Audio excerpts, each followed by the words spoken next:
All right, let me ask you a question. Have you ever received an offer on your home that made you wonder, are they serious? Maybe it was much lower than you expected, and now you're thinking, what do I do next? Lowball offers are a part of the negotiation process, whether you're selling a home or making an offer on one. They're a tactic, and while they might feel frustrating, they don't have to throw you off balance. Let's face it, receiving a lowball offer can feel like a slap in the face. But before you fire back with rejection or walk away, take a second to step back and think about why this is happening. Lowball offers are often used to test how flexible you are. The buyer is looking for a good deal, and as the seller, you're looking to get a fair price. So let's talk about 4 effective ways to respond to a lowball offer. So first, you have to understand the offer. Before you react, you need to understand where the offer is coming from. Is the buyer just trying to get the best deal, or do they not fully understand the market?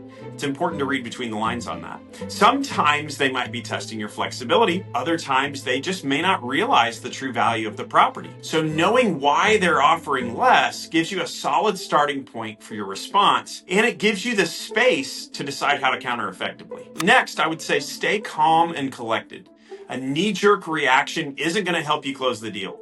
Whether you're the buyer or the seller, you need to keep a level head and not get rattled by the lowball offer. Now, when you stay calm, you show the other party that you're in control of the situation. Appearing too eager or upset can put you at a disadvantage. So before doing anything rash, always try to tell people, remember that this is a business negotiation.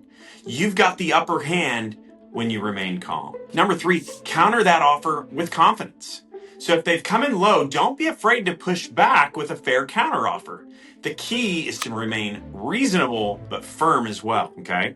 When you make your counteroffer, be clear about the value of your home, or the property. So highlight the strengths, whether it's the location, the upgrades you've made, or even the market demand. And don't forget to back it up with solid facts. Numbers never lie. So let's dive into a little bit deeper. So let's say you're selling and a buyer comes in with an offer that's like $20,000 under your asking price. You don't just say, no way.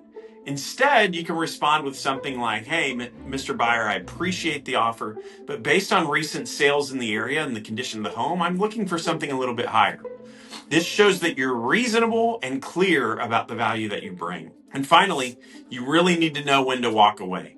Sometimes a lowball offer isn't worth your time. If the offer is too far below your bottom line, it's okay to politely decline that offer and move on.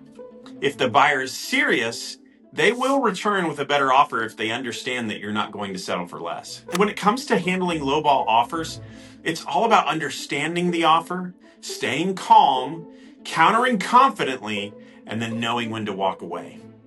If you've dealt with a lowball offer before or have a strategy you've used, leave a comment below and let's discuss it. And if you found this video helpful, hit the like button, subscribe, and turn on notifications so you don't miss out on more real estate tips and updates. So thank you so much for watching, and I'll see you on the next one.